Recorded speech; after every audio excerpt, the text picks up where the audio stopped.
Welcome to the Holmesian Mystery Vault. Thank you for being here. Let's go on to the mystery.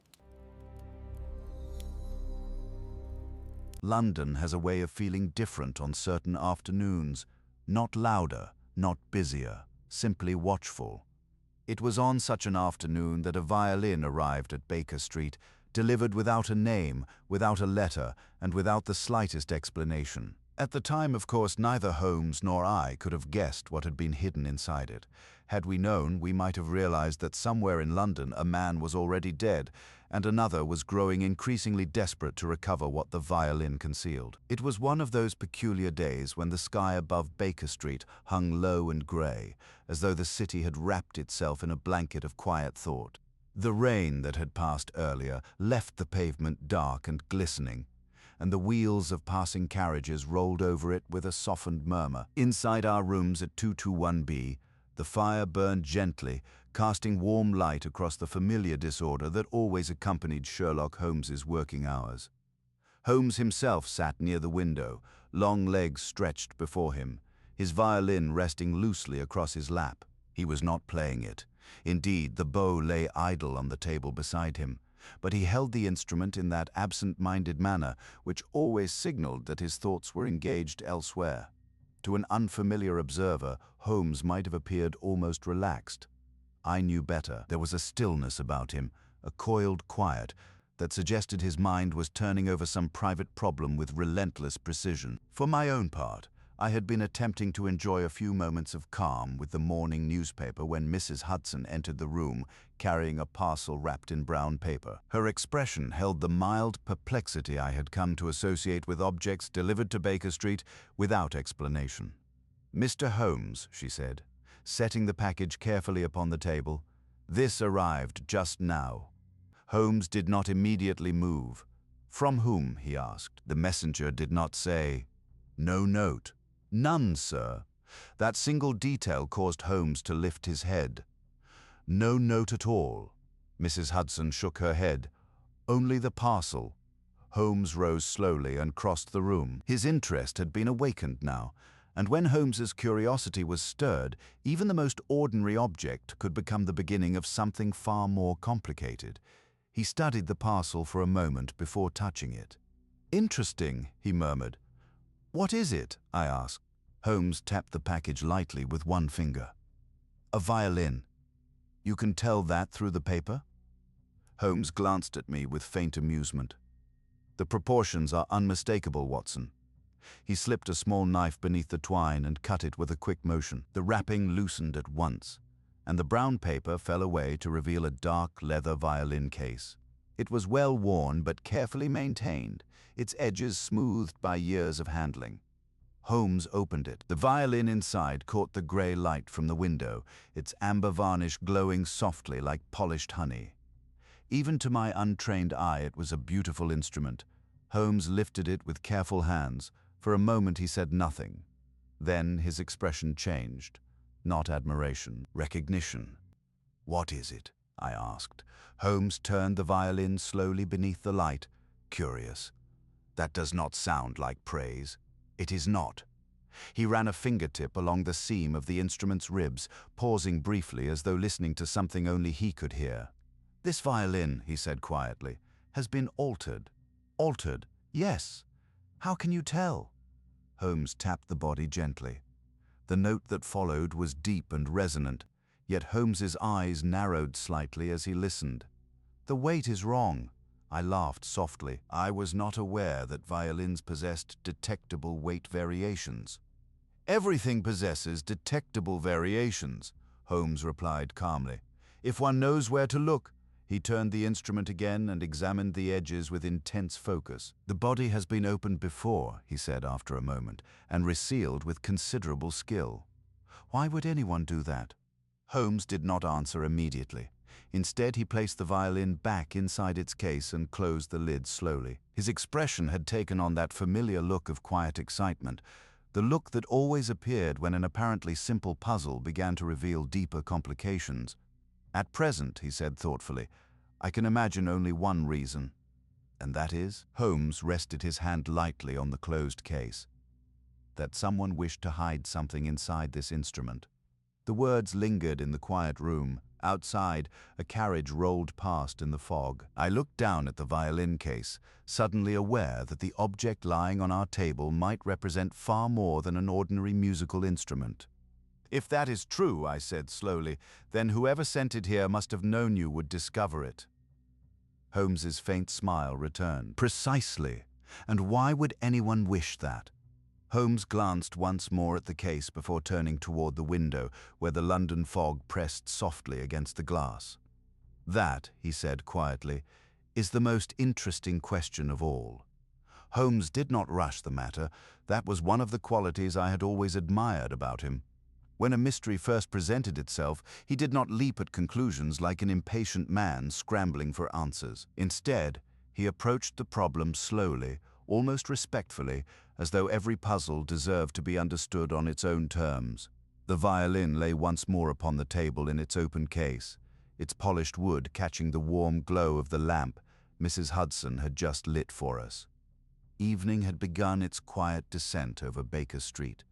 Holmes leaned slightly closer to the instrument, his long fingers resting lightly along its curved edge. "Watson," he said without looking up, "would you move the lamp a little nearer?" I obliged, sliding the lamp across the table so that the golden light fell directly upon the violin's body. Holmes studied it carefully. To my eye, it remained a perfectly ordinary instrument, elegant, perhaps even valuable, but certainly nothing that suggested the sort of intrigue Holmes seemed to sense within it. "You see something unusual?" I asked. Holmes nodded faintly.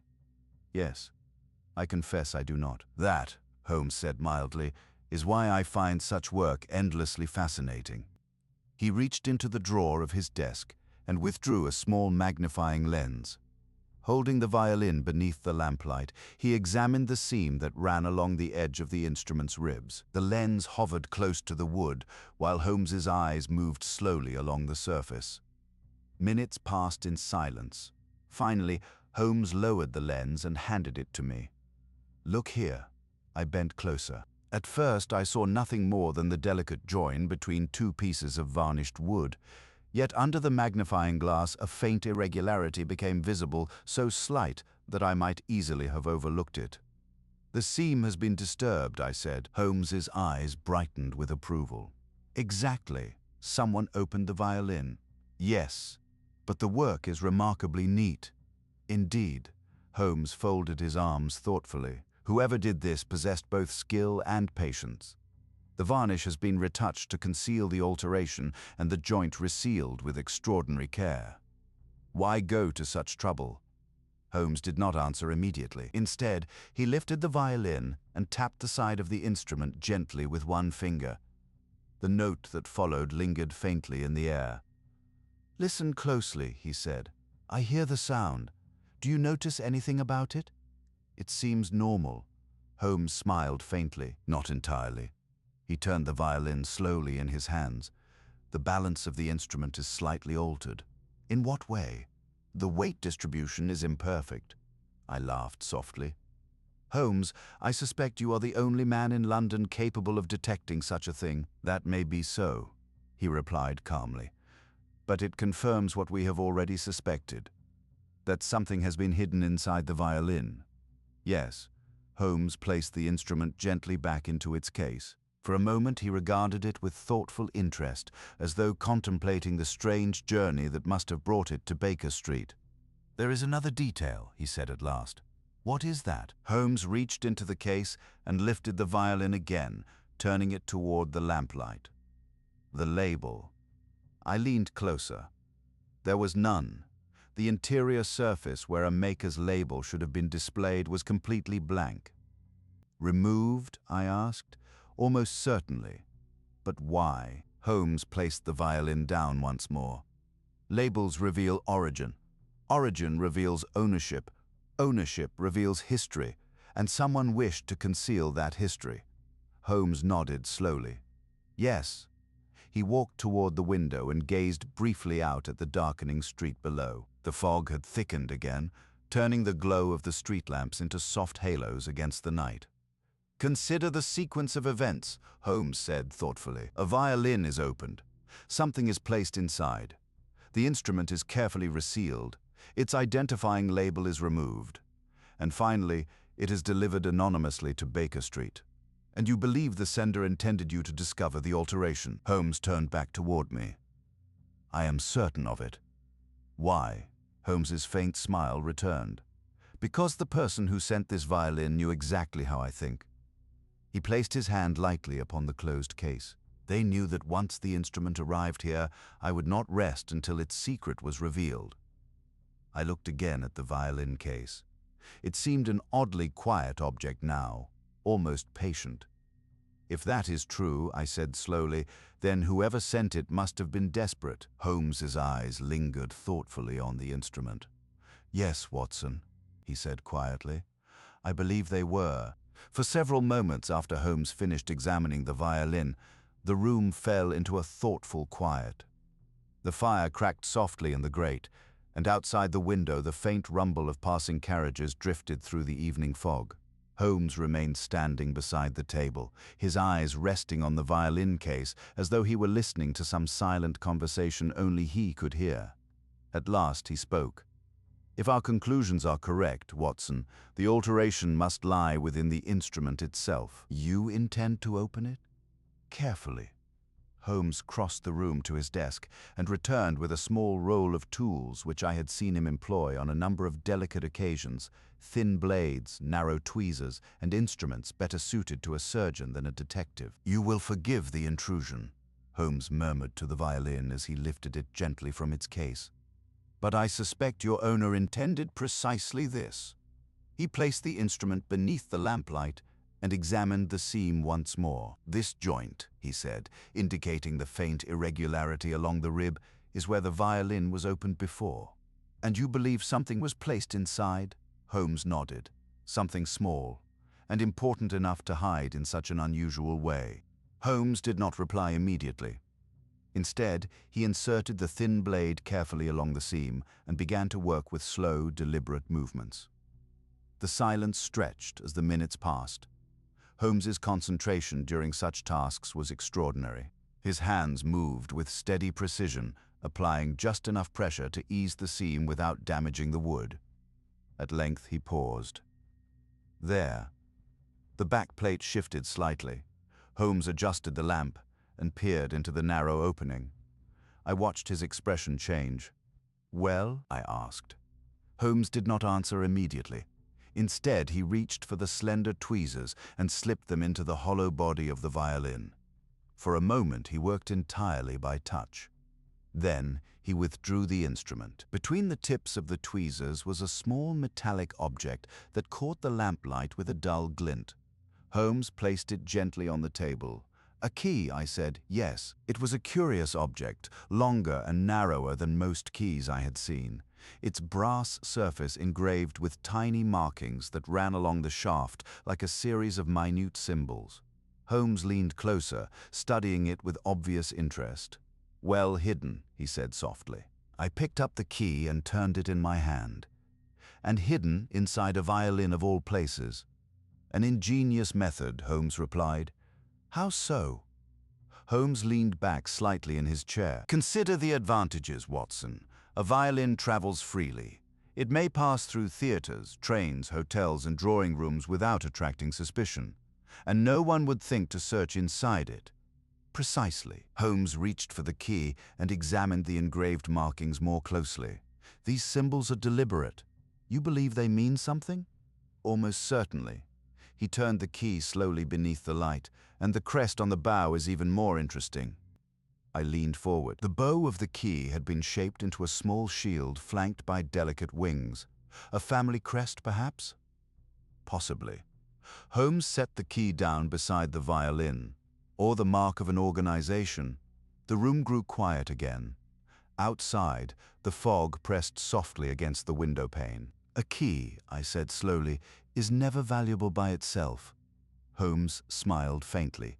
Exactly. It must open something. Yes, Holmes folded his hands thoughtfully. A safe, perhaps, or a locked cabinet. And whatever lies inside must be important. Holmes nodded. Important enough for someone to hide the key in such an elaborate way. I glanced at the violin resting on the table. Then the person who hid it must have feared someone would come searching. Holmes's expression grew thoughtful. That is the most reasonable conclusion. And whoever sent the violin to Baker Street wanted you to find it? Yes. Holmes rose slowly and walked toward the window. The street below was dim with fog, the gas lamps glowing faintly like distant stars. Imagine the situation, he said quietly. A man possesses a key which must not fall into the wrong hands. So he hides it. But he cannot keep it with him.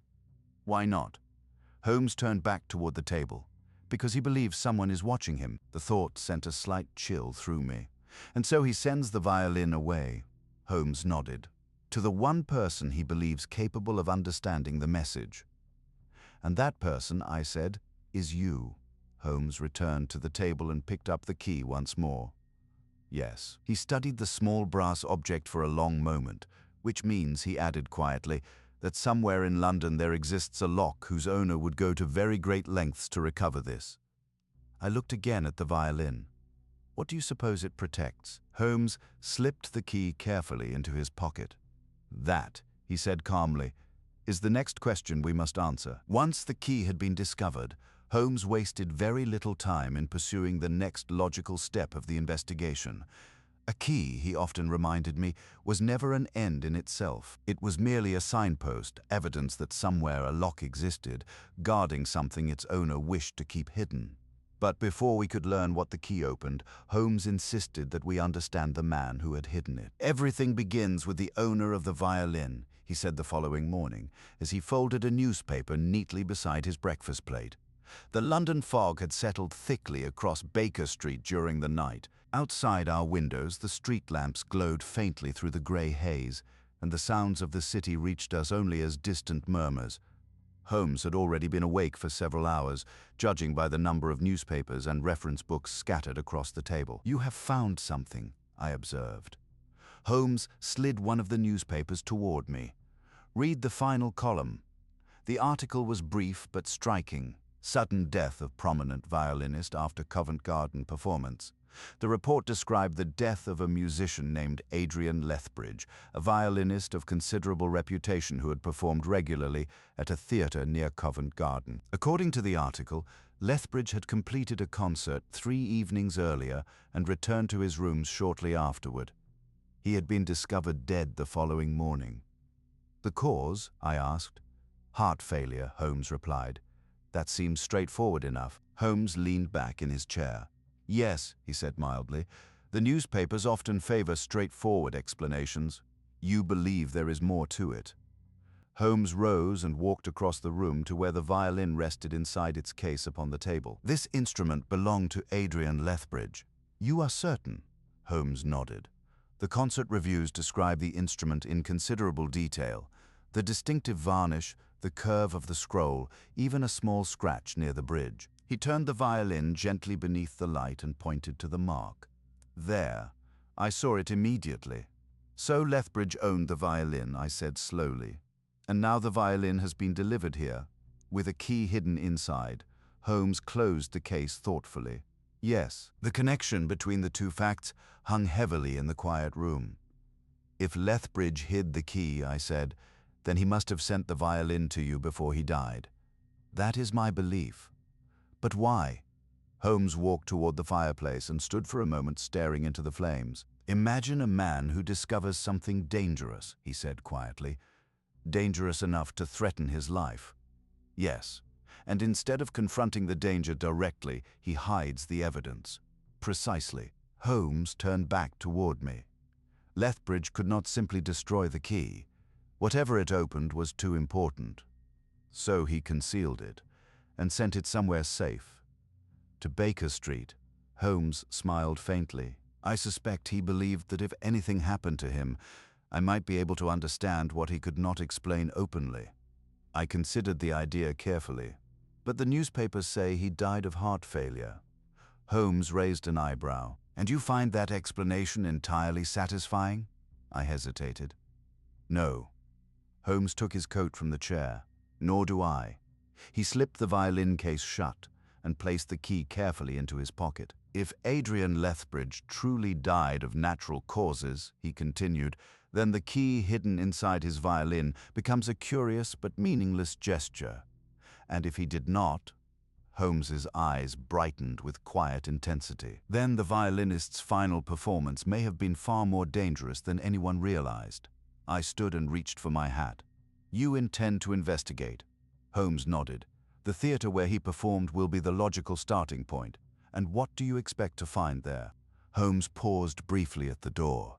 In my experience, he said calmly, the final hours of a man's life often reveal far more than the official explanation of his death. With that, he stepped out into the fog-dimmed street, and I believe Adrian Lethbridge left us more clues than anyone has yet noticed. The theater stood just off Covent Garden in a narrow street that still carried the faint echoes of the previous night's crowds. By the time Holmes and I arrived, the morning fog had begun to thin.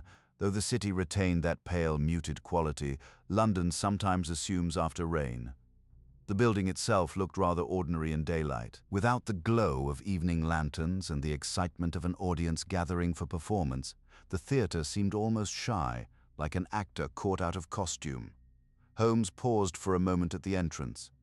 Curious places, theaters, he said quietly. How so? By night, they exist entirely for illusion. And by day? Holmes pushed open the side door. By day, he replied, they reveal the machinery behind it. Inside, the great hall was dim and silent. Rows of empty seats stretched toward the stage, their red upholstery darkened by shadow. A faint smell of dust, wood polish and lamp oil lingered in the air.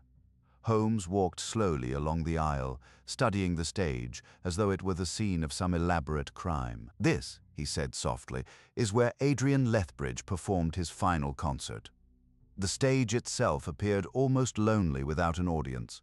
Music stands remained scattered where the orchestra had left them, and the tall curtains hung motionless above the wooden boards. A man emerged from the wings as we approached, a broad-shouldered fellow with rolled sleeves and the weary look of someone who had spent many years behind the scenes. He regarded us cautiously. "Can I help you, gentlemen?" Holmes offered a polite nod. "My name is Sherlock Holmes. We are making inquiries concerning Mr. Adrian Lethbridge." The man's expression softened immediately. "Ah," he said quietly. "Poor Mr. Lethbridge. You knew him well?" "Well enough. Worked here 3 seasons." Holmes glanced toward the stage. "I understand he performed here 3 nights ago?" "That's right. And afterward?" The stagehand shrugged, packed his violin and went home like usual. Holmes studied the man carefully. "Did he seem well that evening?" The man hesitated slightly. "Well enough to play, but something troubled him." The stagehand shifted his weight. "He seemed distracted." "In what way?" "Mr. Q during rehearsal." Holmes raised an eyebrow. "That was unusual?" "Very." The man folded his arms. "Lethbridge was one of the most precise musicians I ever worked with. Never missed a beat before." Holmes nodded thoughtfully. "Did he receive visitors during the week before the performance?" The stagehand thought for a moment. "There was a gentleman who came looking for him twice." "Do you recall his name?" "No name." "What did he look like?" "Well-dressed, tall, the sort of man you notice." "Did they speak long?" "Long enough." "And afterward?" The stagehand frowned slightly. Lethbridge looked shaken. Holmes exchanged a brief glance with me. "Thank you," he said. We continued through a narrow corridor behind the stage where dressing rooms lined both sides of the passage. The gas lamps along the wall burned dimly, casting long shadows across the floor. Holmes stopped before a door marked simply, A. Lethbridge inside. The room had been left almost exactly as it must have appeared on the night of the performance. A wooden chair stood beside a small table cluttered with sheet music, and a violin stand rested empty near the mirror. Holmes stepped quietly into the room. He examined the table first, lifting several sheets of music and studying the notes written across the page. "Beethoven," he murmured. "His final piece?" "So it appears." Holmes turned the page slowly, then he stopped. "What is it?" I asked. Holmes pointed to the lower corner of the paper, where a few hurried words had been scribbled in pencil. I leaned closer to read them. If anything happens to me, the rest of the sentence trailed off abruptly. Holmes finished it aloud after examining the faint marks that followed.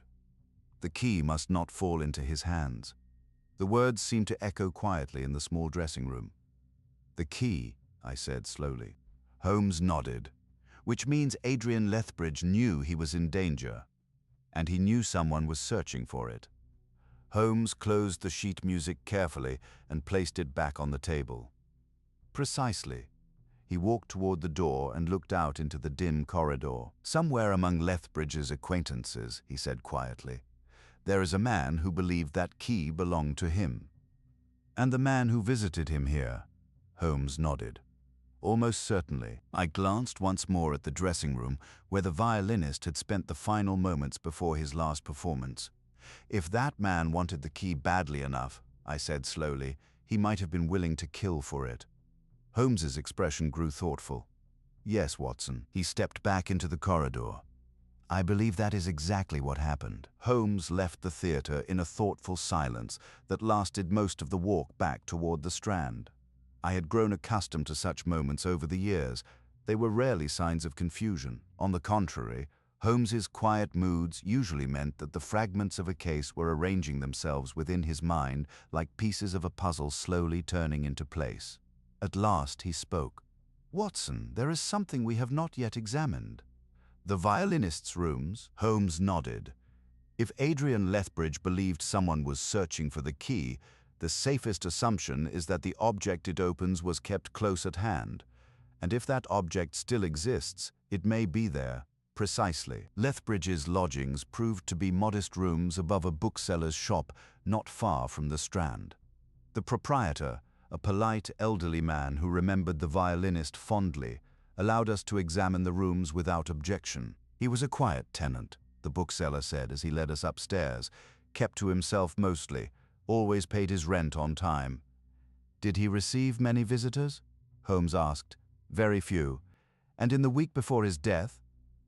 The bookseller hesitated slightly. There was one gentleman who called several times. Do you recall his name? No, sir. Holmes's eyes brightened faintly. But you remember the visits? Yes. Holmes nodded and stepped into the room. The space was small but orderly, reflecting the careful habits of a man who valued precision. A writing desk stood near the window, neatly arranged with sheet music and correspondence, while several bookshelves lined the walls. Holmes moved about the room slowly, examining each object with patient attention. For several minutes he said nothing. Then he stopped. Watson. I joined him near the far wall. Do you see anything unusual here? At first I saw only a patch of carpet slightly darker than the rest. Perhaps a piece of furniture once stood there, I suggested. Holmes knelt and brushed his fingers lightly across the carpet. Not furniture. What then? A safe. A safe. Holmes pointed to the faint depressions in the floor beneath the carpet. The weight marks are too concentrated for a cabinet or table. Something heavy stood here for many years. I looked again at the empty space, but the safe is gone. Holmes nodded slowly. Yes. When was it removed? Holmes rose and examined the wooden floorboards near the wall. These scratches were made when something heavy was dragged across the floor. Recently? Very recently. The implication settled over the room. You believe someone came here after Lethbridge died? Holmes folded his arms thoughtfully, almost certainly. And they took the safe? Yes. Holmes walked toward the writing desk and opened one of the drawers. Inside lay a small notebook. He flipped through several pages before stopping abruptly. Ah. What is it? Holmes handed the notebook to me. Near the center of the page was a short entry written in careful handwriting. Lock secured. Only the key remains safe. Beneath the sentence was a date written 2 days before Lethbridge's final performance. He knew, I said quietly. Yes, he knew someone might come for it. Holmes nodded, and so he removed the key and hid it inside the violin. Holmes closed the notebook thoughtfully. A clever precaution. But it only protected half the secret. Exactly. I looked again at the empty space where the safe had once stood. The person searching for the key must have found the safe here. Holmes nodded. But without the key, They could not open it, and so they took it. Yes. Holmes walked slowly toward the window and looked out at the busy street below. "Imagine the situation from their perspective," he said quietly. "They arrive here expecting to find the key, but it is gone, and the violin has already been delivered to Baker Street." Holmes turned back toward me, which means that whoever removed the safe will soon realize that the key is in my possession. The thought brought an uneasy chill, and when they do, Holmes's expression sharpened with quiet anticipation. "Then," he said calmly, "they will come looking for it." That evening Holmes appeared unusually occupied, though he did not leave Baker Street nor summon any of his usual informants. Instead, he spent several hours reviewing newspaper clippings, concert programs, and various notes he had gathered throughout the day. By the time the lamps were lit and the fog once again crept along the street outside, Holmes seemed to have reached a decision. "Watson," he said at last, folding a sheet of paper with deliberate care, "we must pay a visit this evening." "To whom?" Holmes handed me a concert program he had been studying.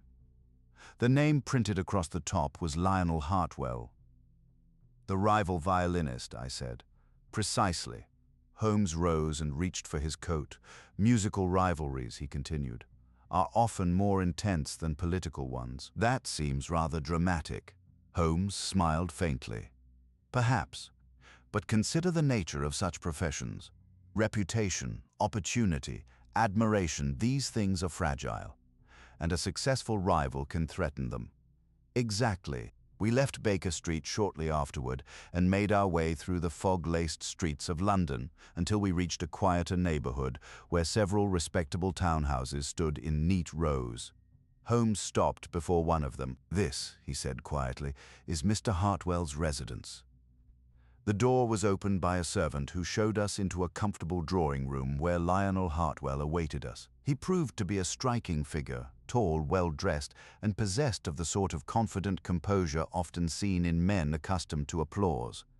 "I understand you wished to speak with me," he said politely. Holmes inclined his head slightly. "Yes, concerning Adrian Lethbridge." Hartwell's expression changed almost imperceptibly. "A tragic loss to the musical world. You knew him well?" "As one knows a rival." Holmes clasped his hands behind his back. "Your careers intersected frequently." "They did. And recently?" Hartwell hesitated for a moment. "We were scheduled to perform at the same festival next month." "A significant opportunity for any violinist." Holmes nodded thoughtfully. "I understand you visited Mr. Lethbridge at the theatre shortly before his death." Hartwell looked at him sharply. "Yes, for what purpose?" "A professional discussion." "Of music?" Hartwell smiled thinly. "If you wish to call it that." Holmes regarded him calmly. "You argued." "We disagreed." Holmes walked slowly toward the window, studying Hartwell's reflection in the glass. "Did your disagreement concern his violin?" Hartwell frowned slightly. "I fail to see why that would interest you." Holmes turned back toward him. "Because Mr. Lethbridge's violin has recently disappeared." Hartwell's expression shifted again. "Disappeared?" "Yes." "I had not heard that." Holmes watched him carefully. "Nor had you heard that the instrument contained a hidden compartment?" Hartwell stiffened. "A hidden compartment?" Holmes allowed the silence to stretch. "The violin has already been examined," he said calmly. Hartwell's composure faltered for just a moment before he recovered it.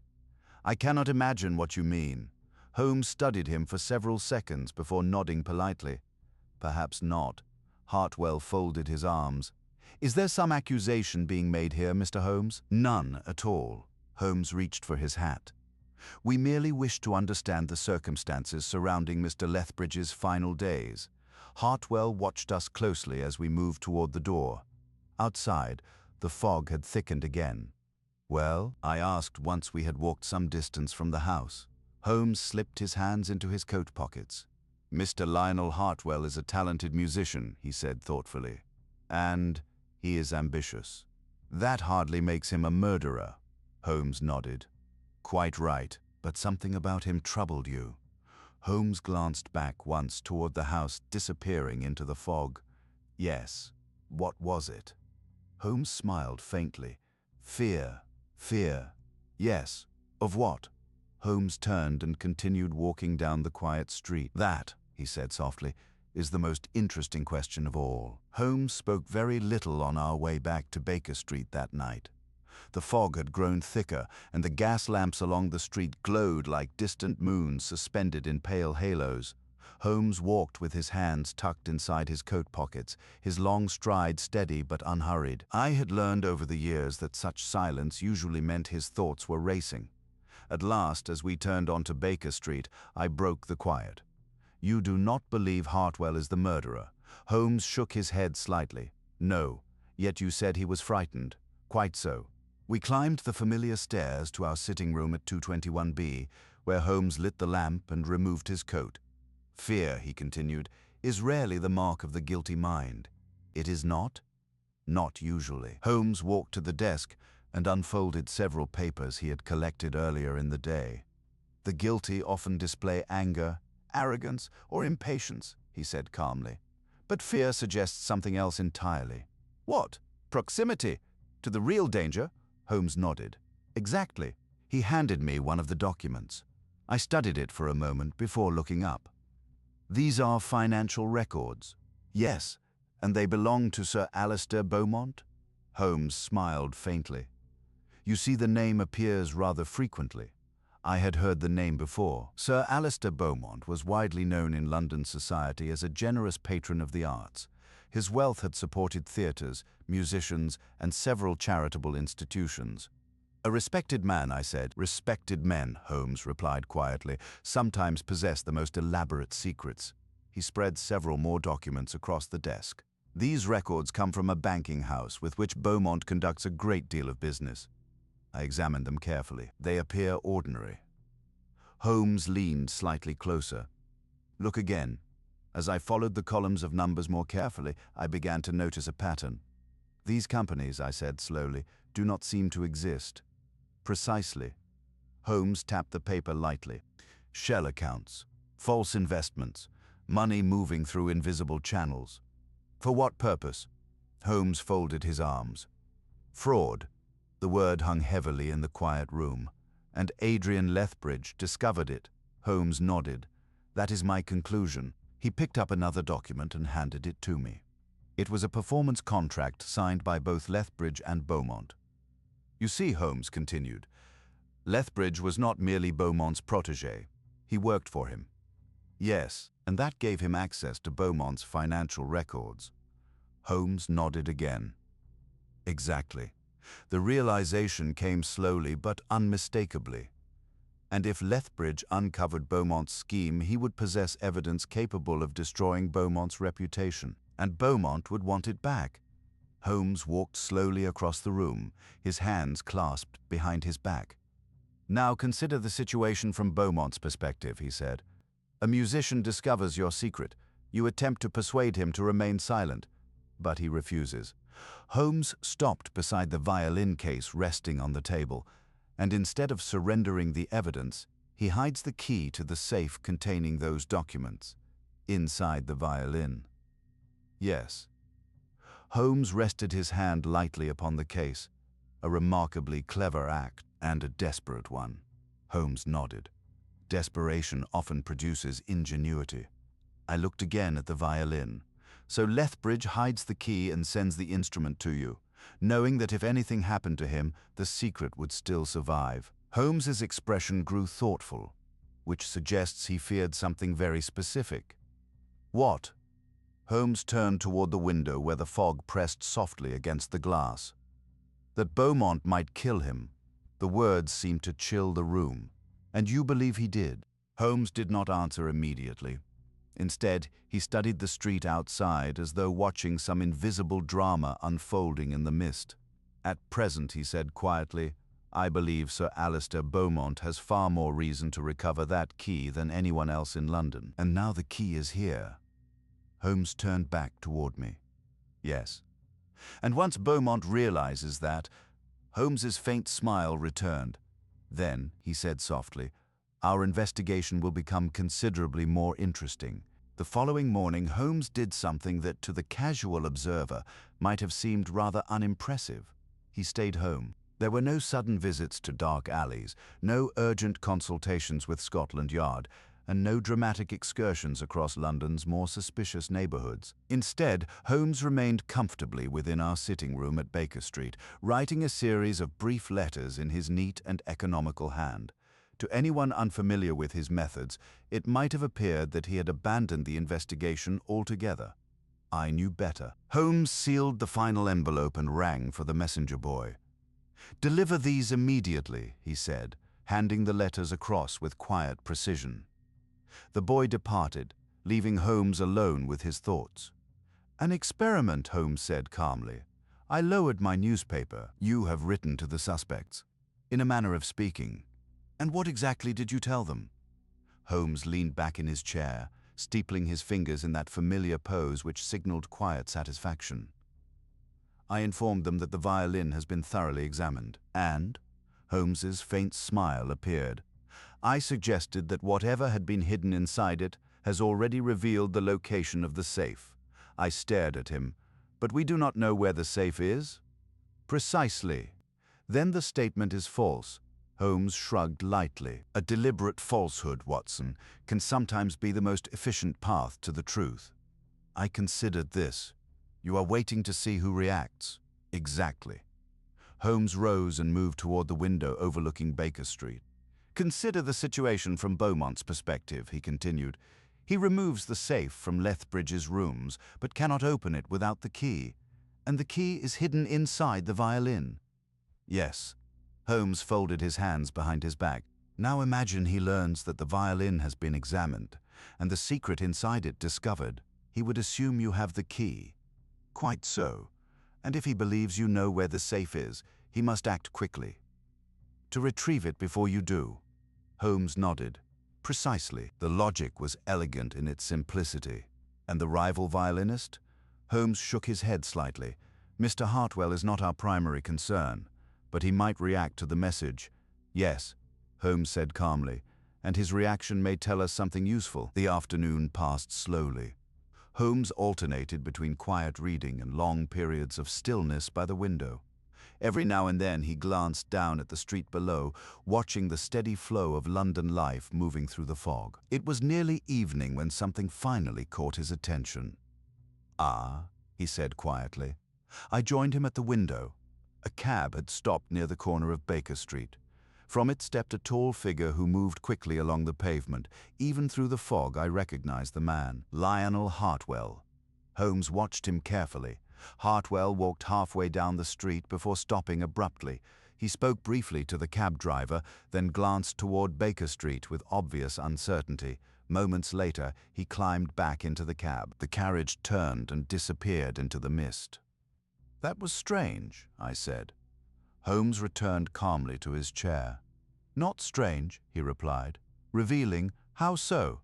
Holmes steepled his fingers once more.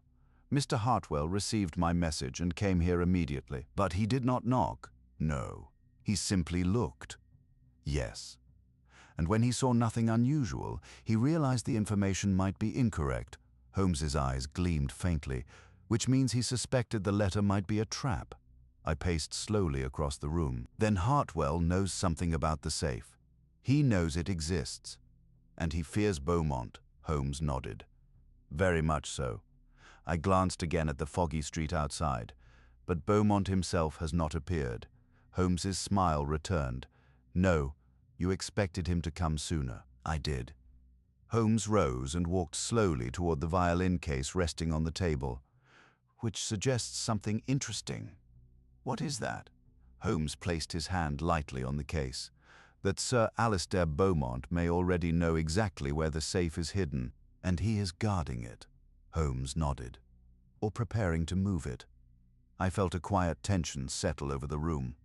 "If he believes you're about to find it," I said slowly, "he will act tonight. Somewhere in London, the man who needed that key most was already preparing his next move." "That," he said calmly, "is precisely what I am hoping for." Holmes did not treat the evening lightly after his quiet experiment. Though he maintained his usual calm exterior, I could see that his mind was working rapidly, assembling each small observation into a single line of reasoning. By the time the lamps had been lit in Baker Street and the fog had settled once more along the pavement, Holmes had spread a large map of London across the table. "You believe Beaumont will move the safe tonight?" I said. Holmes nodded without looking up. "It would be the most sensible course of action." "Because of the letter?" "Yes." Holmes tapped the map thoughtfully. "If Beaumont believes that we have already discovered the location of the safe, he will assume we intend to retrieve it, and he cannot allow that." "Certainly not." Holmes stepped back slightly and folded his arms. "You see, Watson, Beaumont now faces a difficult decision." "What sort of decision?" Holmes raised one finger. "First, he might attempt to destroy the safe and its contents before anyone else can reach it. And the second? He might attempt to move it somewhere safer." I studied the map. "And you believe he will move it?" Holmes nodded. "Destruction carries risk. Smoke, noise, witnesses. But moving it requires transportation." "Exactly." Holmes traced his finger slowly across several districts on the map. "A safe of that size cannot be hidden easily in a private residence, nor would Beaumont risk storing it inside his own home. Then where would he keep it?" Holmes's finger stopped near the river. "Warehouses." I leaned closer. "The docks." "Yes." Holmes smiled faintly. "The Thames is the most convenient hiding place in London, for cargo and for secrets." Holmes pointed to a cluster of buildings near Wapping. "These warehouses belong to several investment companies, and Beaumont has connections to those companies." Holmes nodded. "Quite extensive ones."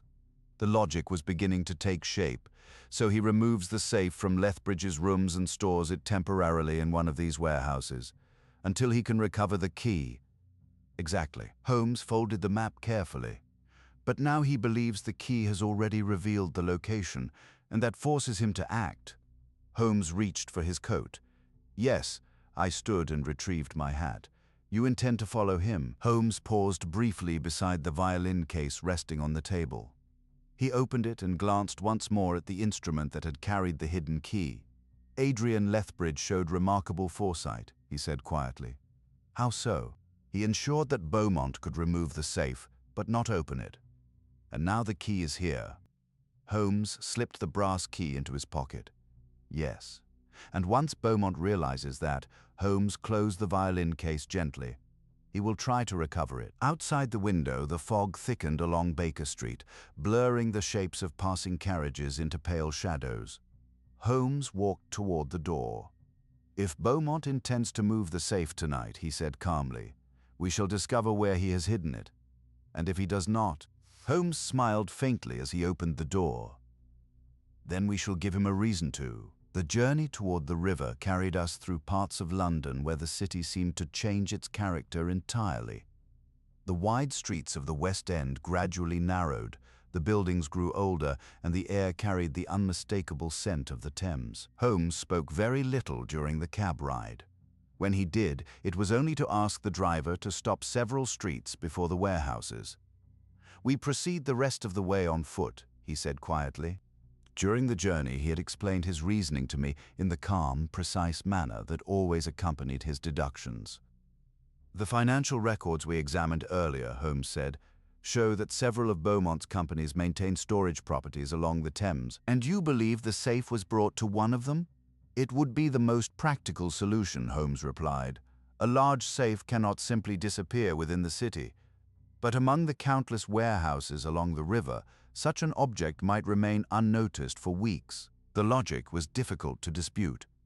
The fog hung low along the docks, wrapping the buildings in a dull grey haze.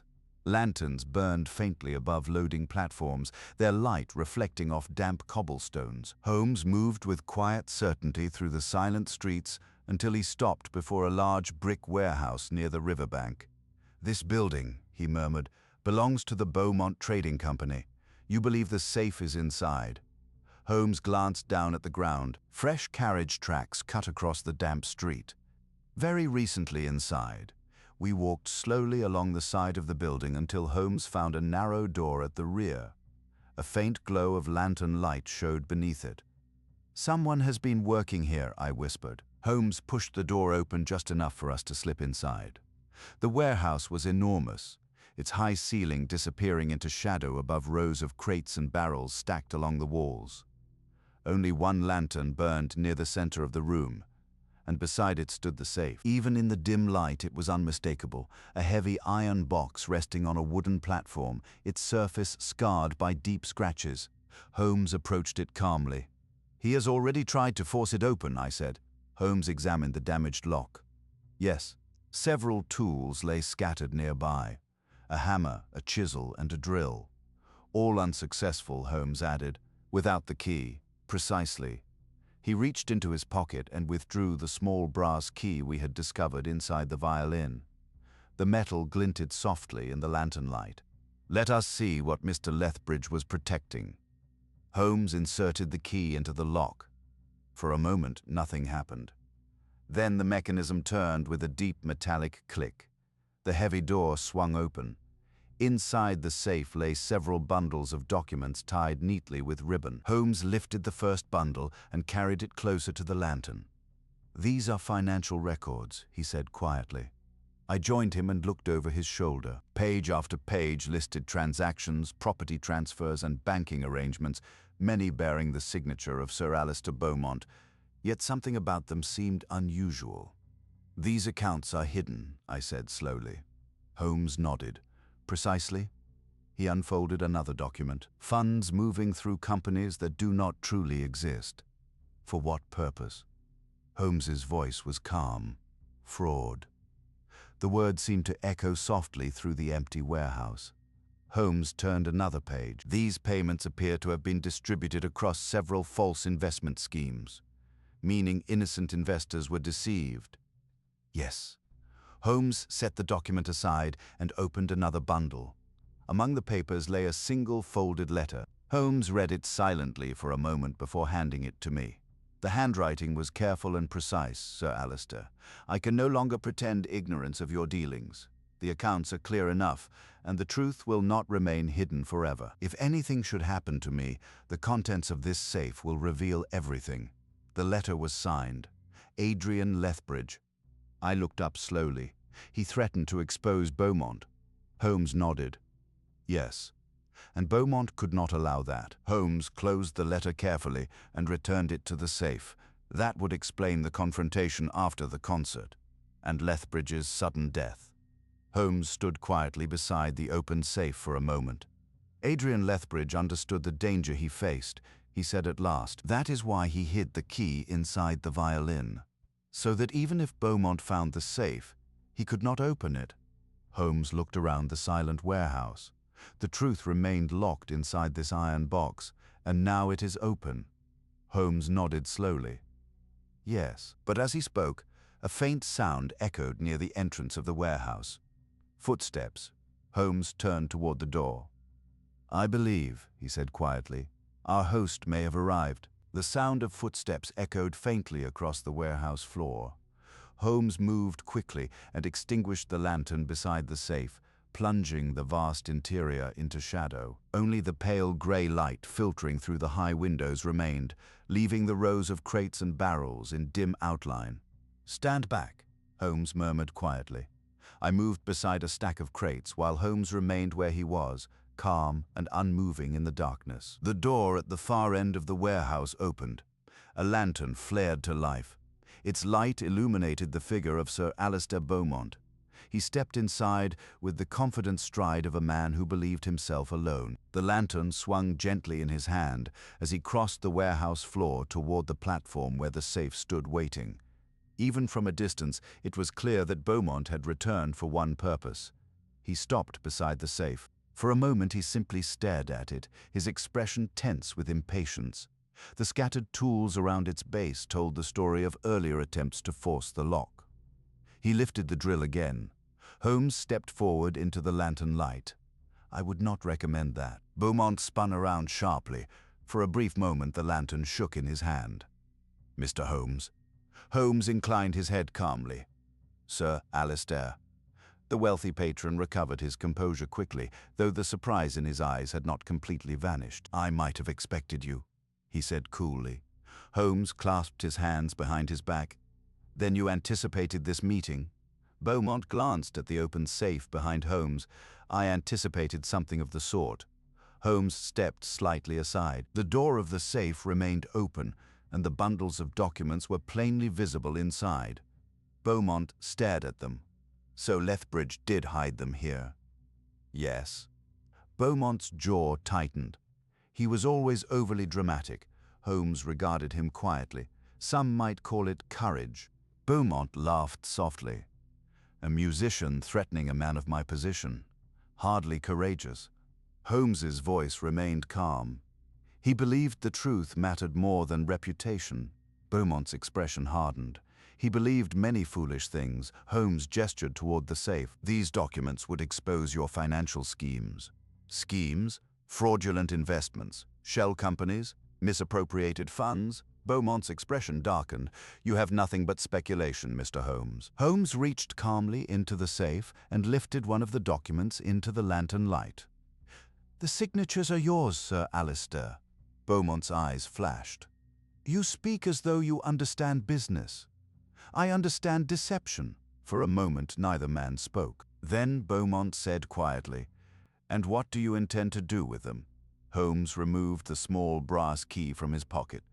The same thing Mr. Lethbridge intended. Beaumont's gaze fixed on the key, so he hid it inside the violin. Yes. Beaumont gave a small, bitter smile. An absurd trick. Holmes said nothing. The silence stretched. At last Beaumont spoke again. He should have stayed out of matters that did not concern him. Holmes's eyes narrowed slightly. You mean he should have remained silent? Yes. And when he refused? Beaumont's composure cracked. I tried to reason with him. Holmes watched him steadily. You confronted him after the concert. Beaumont's voice grew harsher. He threatened everything I had built. And so you followed him to his rooms. Beaumont said nothing. Holmes continued calmly. You demanded the key. I demanded what was mine, but Lethbridge had already hidden it. Beaumont's shoulders sagged slightly. He refused to tell me where. And during the struggle, Beaumont looked down at the floor. He collapsed. Holmes's voice was quiet. You allowed the doctor to believe his heart had failed. Beaumont closed his eyes briefly. I did not intend to kill him. Holmes did not reply. Instead, he stepped toward the safe and closed the heavy door. The iron lock clicked softly. You may not have intended it, Holmes said calmly, but the result was the same. Outside the warehouse, distant carriage wheels echoed faintly along the street. Holmes turned toward the entrance. I believe Scotland Yard will be arriving shortly. Beaumont looked up slowly. For the first time, the confidence had vanished completely from his face. All this, he murmured quietly, because of a key hidden inside a violin. Holmes slipped the brass key back into his pocket. No, Sir Alistair, he said calmly. All this because one man refused to keep your secret. The arrival of Scotland Yard came sooner than Sir Alistair Beaumont had perhaps expected. Within minutes of Holmes's quiet remark, the distant sound of carriage wheels approached the warehouse. The echo of boots on the cobblestones followed soon after, and the large door opened to admit Inspector Lestrade, accompanied by several constables. Lestrade stepped inside with his usual brisk efficiency, his sharp eyes moving quickly from Holmes to Beaumont, and finally to the open safe. Well now, he said, removing his gloves as he surveyed the scene. I had a suspicion your note might lead to something interesting, Mr. Holmes. Holmes inclined his head politely. Good evening, Inspector. Lestrade walked closer to the safe and examined the bundles of documents resting inside. And what have we here? Holmes gestured toward the papers. The explanation for Mr. Adrian Lethbridge's death. Lestrade raised an eyebrow. That so? Holmes nodded. These documents detail a rather elaborate series of fraudulent financial transactions. Lestrade picked up one of the papers and examined it beneath the lantern. Shell companies, he muttered. Hidden accounts. He looked up at Beaumont. That would explain a few things. Beaumont stood quietly now. The earlier defiance drained from his posture. Holmes spoke calmly. Sir Alistair attempted to recover the evidence after Lethbridge discovered the scheme.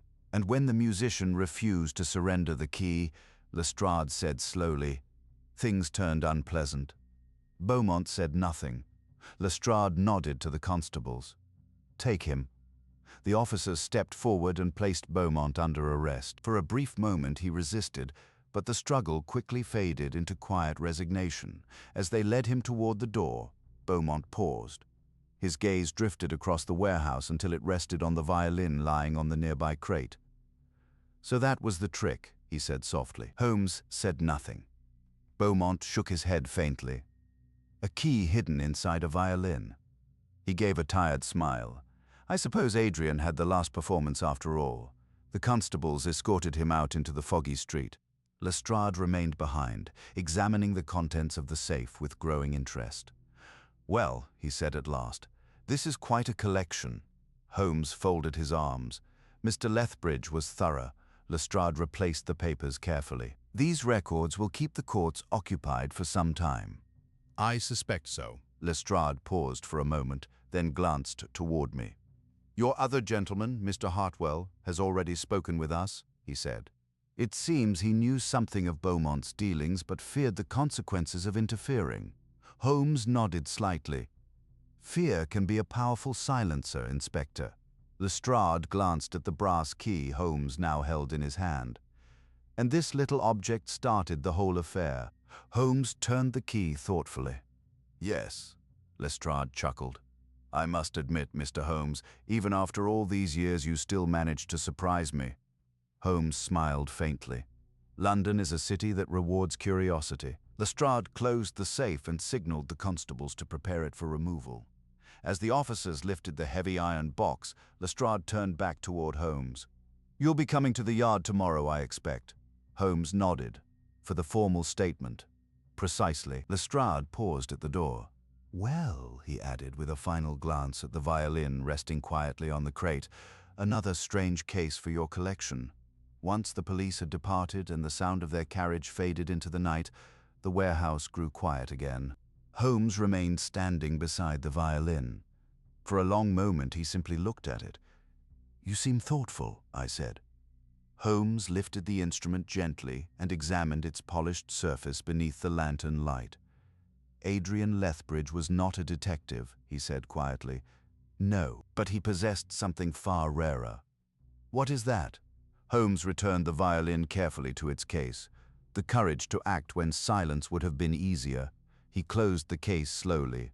And in the end, Holmes added softly, that courage ensured justice. Several days passed before life at Baker Street returned to its usual rhythm. The case of Adrian Lethbridge and the hidden key had occupied Holmes with unusual intensity, and although Sir Alistair Beaumont now sat firmly in the custody of Scotland Yard, the quiet aftermath of the investigation seemed to linger in the rooms of 221B like the fading echo of a melody. London itself appeared unchanged. The fog still crept along the streets in the early mornings, the carriages still rattled over the cobblestones, and Mrs. Hudson continued to move about the house with the patient tolerance required to maintain order in a residence occupied by Sherlock Holmes. Yet Holmes himself seemed unusually reflective.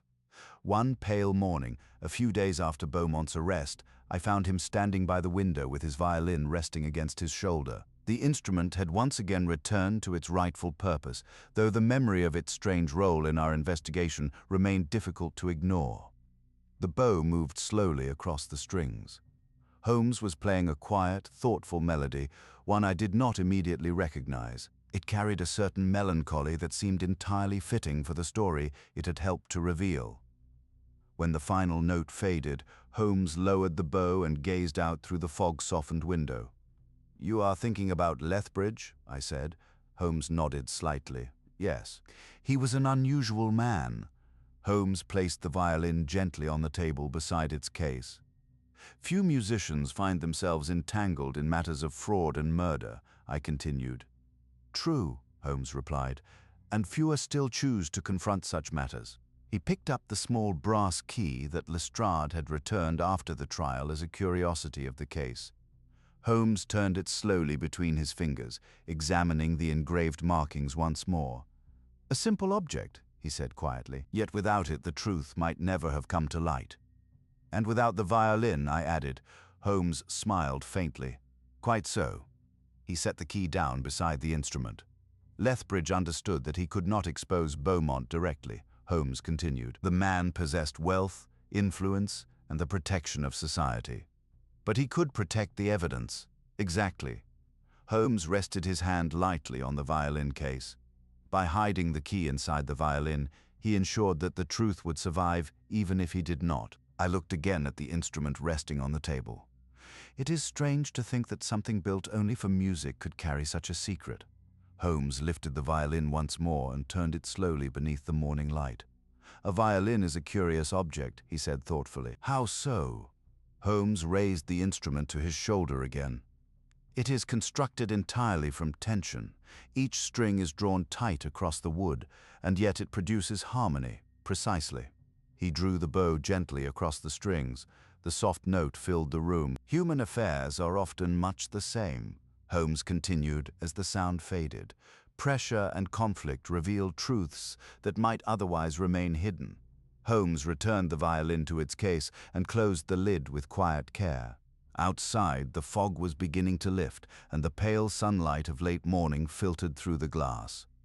The world will remember Adrian Lethbridge as a musician, I said. Holmes nodded. Yes, and not as the man who exposed Beaumont. Holmes turned toward the window. History rarely records such details. He slipped the brass key into the drawer of his desk and closed it gently. But the truth remains nonetheless. For a moment, Holmes stood silently watching the city beyond Baker Street as London slowly stirred into its daily life. Then he spoke once more.